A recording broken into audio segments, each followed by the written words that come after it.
BBC news के साथ खालिद महमूद। जी, आज गांव है और गांव में हम आए हैं प्रोग्राम के लिए। और यहाँ पे मुकम्मल सादात हैं। इस गांव में जितने भी पीर हैं वो यहाँ रहते हैं। और ये तकरीबन बहावलपुर से करमपुर है, वहाँ का तकरीबन 100 किलोमीटर इनका फासला है। और वहाँ गांव है। और सादात जो बड़े बड़े हैं ये बुखारी सादात हैं। और इनकी जो डिटेल जो है वो हमारे ये भाई हैं, इनका नाम है सैयद मुख्तियार शाह। और ये हमें पूरी डिटेल के साथ हमें बताएंगे। अस्सलाम वालेकुम। वालेकुम शुक्रिया अदा करना बीबीसी न्यूज़ का कि साढ़े गाँव आए न ते कुछ मालूमात हासिल करने वास्ते पीर शाह दी। ते मैं तुहानू ये मुस्तकिल तौर पर दसदा कि जेड़ा पीर शाह भी आ पहले उच शरीफ रिहायश आई। उच शरीफ सादात बाकी रहिंदे न। उत्थों उन्हें कोई वक्त आया ही उन्हें उत्ते मुश्किल ਤਾਂ ਉਹਨਾਂ ਕੋਲ ਇੱਕ ਘੋੜੀ ਆਈ ਰਾਤ ਦੇ ਟਾਈਮ। ਉਸ ਉਹਦੇ ਉੱਤੇ ਮੁਖਾਲਫਾ ਚੱਕਰ ਚਲਾਇਆ ਹੋਇਆ ਇਸ ਵਜ੍ਹਾ ਤੋਂ ਚੱਕਰ ਚਲਾਇਆ ਹੋਇਆ ਇਸ ਵਜ੍ਹਾ ਤੋਂ ਉਹ ਉਸ ਨੇ ਆਖਿਆ ਕਿ ਮੁਖਾਲਿਫ ਕੱਲ ਨੂੰ ਹੈਵੀ ਹੋ ਜਾਸਨ ਤੇ ਮੈਂ ਜਿਹੜਾ ਨਾ ਘੋੜੀ ਨੂੰ ਆਖਣ ਲੱਗਾ ਕਿ ਮੈਨੂੰ ਜਿਹੜੀ ਸਾਈਡ ਵਾਲੀ ਲੈ ਜਾਣਾ ਲੈ ਜਾ। उस शरीफ चू राती निकला घोड़ी चलती चलांदी ते जिस जगह ते पीर शाह गाँव है पे इस जगह ते आते उस जंगल होंदा ही काफ़ी। ये पाकिस्तान बनन तो पहले दी गल है, अंग्रेज़ दा दौर आई पिया।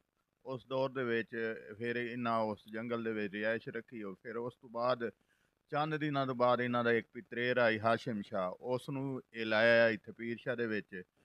ਤਾਂ ਇਹ ਪੀਰ ਸ਼ਾਹ ਅੱਲਾ ਅੱਲਾ ਕਰਦਾ ਸੀ ਕਾਫੀ। ਔਰ ਉਰਾਂ ਪਰਾਂ ਮਸ਼ਹੂਰੀ ਹੋਣ ਲੱਗ ਗਈ ਵੀ ਦੁਆ ਉਹਦੀ ਕਬੂਲ ਹੁੰਦੀ ਹੈ। ਤਾਂ ਇਹ ਕਬੂਲੀਅਤ ਦੀ ਦੁਆ ਅੰਗਰੇਜ਼ ਨੂੰ ਪਤਾ ਚੱਲਾ ਵੀ ਇਹ ਅੱਲਾ ਦਾ ਇੱਕ ਵਲੀ ਰਹਿੰਦਾ ਇੱਥੇ ਪੀਰ ਸ਼ਾਹ ਦੇ ਵਿੱਚ ਤੇ ਜਿਹੜੀ ਉਹ ਦੁਆ ਮੰਗਦਾ ਹੈ ਉਹ ਪੂਰੀ ਹੁੰਦੀ ਹੈ।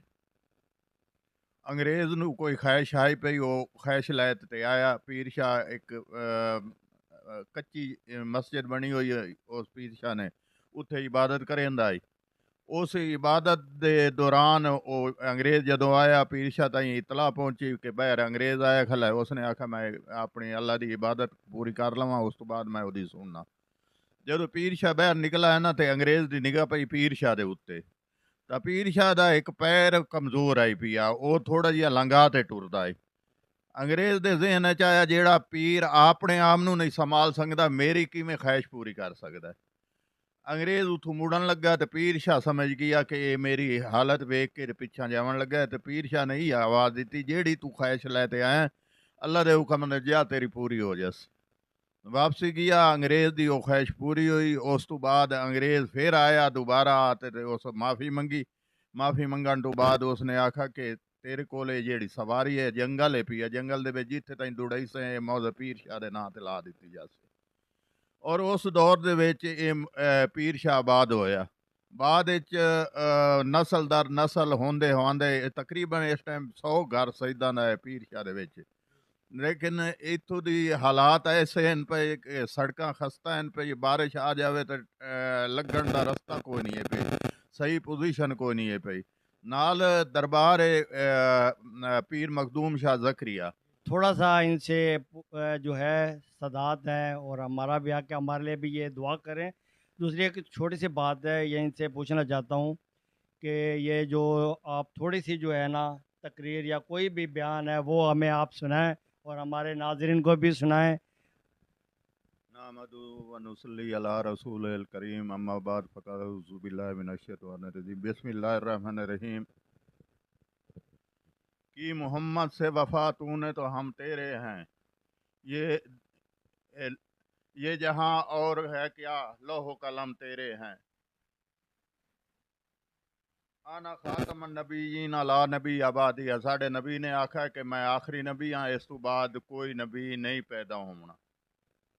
तो हजूर पाक सल्लल्लाहु अलैहि वसल्लम दी ज़ात नाल अल्लाह ताला नू प्यार होया और उस दी खातिर एक कुल कायनात बनाई गई।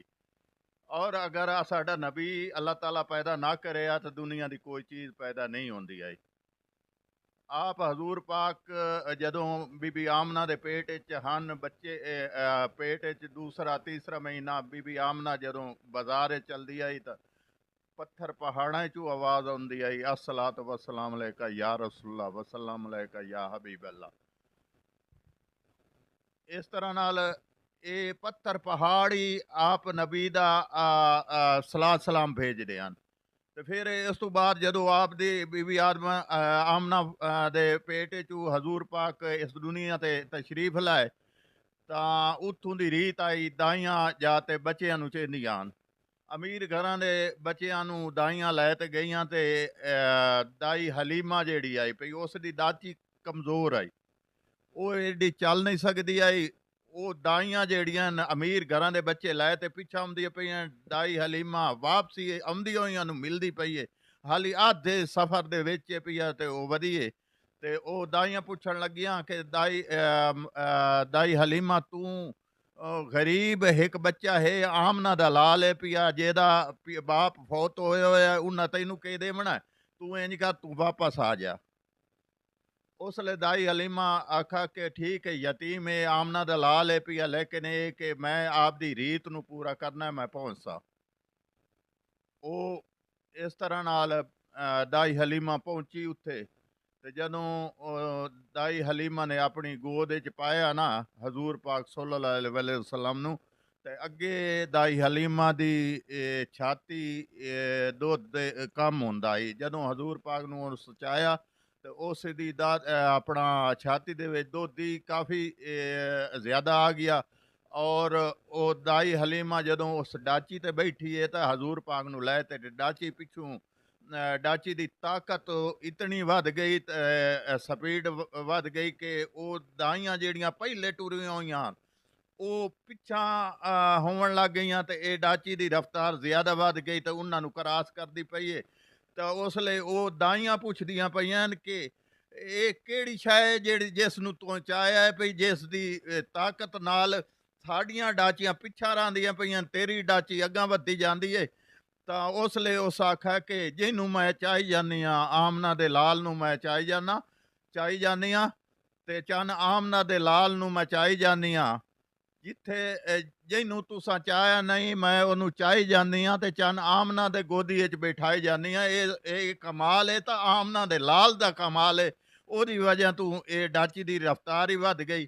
ਤੇ ਮੈਂ ਜਿਹੜਾ ਫਿਰ ਅੱਗਾਂ ਦਾਈ ਹਲੀਮਾ ਦਾ ਇੱਕ ਬੱਚਾ ਹੀ ਆਇਆ।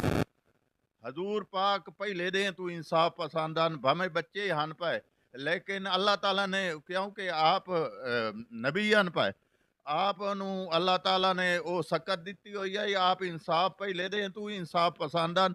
ਦਾਈ ਹਲੀਮਾ ਦੇ ਬੱਚੇ ਦੇ ਦੁੱਧ ਨੂੰ ਉਸ ਦੁੱਧ ਨੂੰ ਮੂੰਹ ਨਹੀਂ ਲੈਂਦੇ ਹਨ, ਆਪ ਸੱਜੇ ਦੁੱਧ ਨੂੰ ਮੂੰਹ ਲਾਉਣਾ ਔਰ ਦੁੱਧ ਪੀਵਣਾ। ਲੇਕਿਨ ਇਹ ਕਿ ਦਾਈ ਹਲੀਮਾ ਦੇ ਬੱਚਾ ਜਿਹੜਾ ਪਿਆ ਉਹ ਹੀ ਨਾਲ ਪਲਦਾ ਰਿਹਾ, ਖੱਬੇ ਦੁੱਧ ਆਲੂ ਉਹ ਪੀਂਦਾ ਹੀ, ਸੱਜੇ ਆਲੂ ਹਜ਼ੂਰ ਪਾਕ ਪੀਂਦੇ ਹਨ। ਤਾਂ ਇਸ ਤਰ੍ਹਾਂ ਨਾਲ ਇਹ ਹਜ਼ੂਰ ਪਾਕ ਦਾ ਕਮਾਲ ਹੈ। ਤੇ ਇੱਕ ਦਫਾ ਵਾਕਿਆ ਹੈ ਵੀ ਕਿ ਹਜ਼ੂਰ ਪਾਕ ਦਾ ਹੈ ਕਿ ਉਮੇ ਹਾਨੀ ਦੇ ਵਿੱਚ ਉਮੇ ਹਾਨੀ ਦੇ ਘਰ ਸੁੱਤੇ ਹੋਏ ਹਨ ਹਜ਼ੂਰ ਪਾਕ, ਤੇ ਅੱਲਾਹ ਤਾਲਾ ਨੂੰ ਇਸ਼ਕ ਹੋਇਆ ਆਪਣੇ ਮਹਿਬੂਬ ਨਾਲ, ਤੇ ਅੱਲਾਹ ਤਾਲਾ ਨੇ ਭੇਜਿਆ ਜਿਬਰੀਲ अलैहिस्सलाम ਨੂੰ ਕਿ ਮੇਰੇ ਮਹਿਬੂਬ ਨੂੰ ਲੈ ਕੇ ਆ ਮੇਰੇ ਕੋਲ ਇੱਥੇ। ਤਾਂ ਜਿਬਰੀਲ ਜਦੋਂ ਪਹੁੰਚਾ ਤੇ ਹਜ਼ੂਰ ਪਾਕ ਨੂੰ ਆਖਿਆ ਵੀ ਅੱਲਾਹ ਤਾਲਾ ਨੇ ਤੈਨੂੰ ਬੁਲਾਇਆ ਹੈ। ਆਪ ਹਜ਼ੂਰ ਪਾਕ ਸਮਝੇ ਕਿ ਇਹ ਮੇਰਾ ਆਖਰੀ ਦਿਹਾੜਾ ਹੈ ਇਸ ਦੁਨੀਆ ਤੋਂ। ਆਪ ਨੇ ਆਖਿਆ ਮੈਨੂੰ ਵੂਜ਼ੂ ਕਰਨ ਦੇ, ਵੂਜ਼ੂ ਕਰਤੇ ਆਖ ਮੈਂ ਨਮਾਜ਼ ਪੜਨ। ਉਸ ਲਈ ਜਿਬਰੀਲ अलैहिस्सलाम ਨੇ ਆਖਿਆ ਕਿ ਅੱਲਾਹ ਤਾਲਾ ਨੇ ਬਮਾਏ ਜੂਤੀਆਂ ਤੁਹਾਨੂੰ ਅੱਲਾਹ ਤਾਲਾ ਨੇ ਆਪਦੇ ਕੋਲ ਬੁਲਾਇਆ। ਤਾਂ ਉਸ ਲਈ ਰਾਤ ਕਿਹੜੀ ਆਈ, ਰਾਤ ਉਹ 18 ਸਾਲ ਦੀ ਆਈ ਰਾਤ, ਤੇ ਕੁੰਡਾ ਚੱਲਦਾ ਪਿਆ ਤੇ ਪਾਣੀ ਵੂਜ਼ੂ ਵਾਲਾ ਹੀ ਉਵੇਂ ਰੁੜਦਾ ਪਿਆ, ਤੇ ਆਪ ਮੇਰਾਜ ਅੱਲਾਹ ਤਾਲਾ ਦਾ ਮੇਰਾਜ ਕਰਕੇ ਤੇ ਵਾਪਸ ਹੀ ਆ ਗਏ, ਤੇ ਰਾਤ ਹੀ 18 ਦੀ। ਇਹਦੇ ਵਿੱਚ ਸਾਡਾ ਵਾਲਿਦ ਸਾਹਿਬ ਇੱਕ ਆਲਿਮ ਹਨ ਦੀਨ ਦੇ, ਅਰਬੀ ਫਾਰਸੀ ਦੀ ਸ਼ਾਇਰੀ ਕਰਿੰਦੇ ਹਨ। ਉਹਨਾਂ ਇੱਕ ਨੁਕਤਾ ਬਿਆਨ ਕੀਤਾ, ਉਹਨਾਂ ਆਖਿਆ ਕਿ ਸੂਰਜ ਦੇ ਚੱਲਣ ਨਾਲ ਨਿਜ਼ਾਮ ਸਾਰਾ ਦੁਨੀਆ ਦਾ ਚੱਲਦਾ ਹੈ। ਅੱਲਾਹ ਤਾਲਾ ਨੇ ਜਿਸ ਲਈ ਆਪਣੇ ਮਹਿਬੂਬ ਨੂੰ ਆਪ ਦੇ ਕੋਲ ਬੁਲਾਇਆ, ਤਾਂ ਉਸ ਲਈ ਸਾਰੀ ਦੁਨੀਆ ਦਾ ਜਿਹੜਾ ਅੱਲਾਹ ਤਾਲਾ ਨੇ ਨਿਜ਼ਾਮ ਹੈ, ਸੂਰਜ ਨੂੰ ਬ੍ਰੇਕ ਲਾ ਦਿੱਤੀ ਗਈ। ਜਦੋਂ ਬ੍ਰੇਕ ਸੂਰਜ ਨੂੰ ਲੱਗੀ ਤਾਂ ਦੁਨੀਆ ਦਾ ਟੋਟਲ ਨਿਜ਼ਾਮ ਬ੍ਰੇਕ ਲੱਗ ਗਿਆ। ਤਾਂ ਇਸ ਤਰ੍ਹਾਂ ਨਾਲ ਹਜ਼ੂਰ ਪਾਕ ਜਿਸ ਲਈ ਅੱਲਾਹ ਤਾਲਾ ਦੇ ਕੋਲ ਗਏ ਤੇ ਰਾਜ਼ੋ ਨਿਆਜ਼ ਦੀਆਂ ਗੱਲਾਂ ਹੋਈਆਂ। ਉਸ ਤੋਂ ਬਾਅਦ ते अल्लाह ताला ने आखा कि मेरे महबूब ते मेरा इतना फासला है कि काना काबा कौसैन औ अदना, दो मत्थियां नूं आपस च जोड़ा जावे ते ओहदे विचों सूई नहीं टप सकदी है। ਇਹਦੇ ਵਿੱਚ ਸਾਡੇ ਵਾਲਿਦ ਸਾਹਿਬ ਨੇ ਇਹਦਾ ਹੀ ਤਜਜ਼ੀਆ ਕੀਤਾ। ਉਹਨਾਂ ਆਖਿਆ ਕਿ ਹਜ਼ਰਤ ਮੂਸਾ अलैहिस्सलाम ਉਹੀ ਅੱਲਾ ਦੇ ਨਬੀ ਹਨ, ਇਹੀ ਅੱਲਾ ਦੇ ਨਬੀ ਹਨ, ਲੇਕਿਨ ਮੂਸਾ अलैहिस्सलाम ਨੇ ਤਕਰਾਰ ਕੀਤਾ ਅੱਲਾ ਦੀ ਜ਼ਾਤ ਨਾਲ, ਐ ਜ਼ਾਤ ਬਾਰੀ मैं तेरा महबूब हाँ लेकिन मैं तेरी शिकल नहीं वेखी, तू मैनू अपनी शिकल विखा। उसले अल्लाह ताला ने आखा कि तू मेरी शिकल नहीं वेख सकता। एक दफा ही अल्लाह ताला ने इनकार किया, दोबारा मुड़ तकरार किया, दूसरी दफा ही इनकार किया, तीसरी दफा फिर तकरार किया, तीसरी दफा अल्लाह ताला ने आखा कि मूसा अगर तू नहीं खलोना मेरी ज़ियारत करन नूं ते मैनू वेखण तू इंज कर, एक कोतूर पहाड़ दे उत्ते जिथे तू खलोता है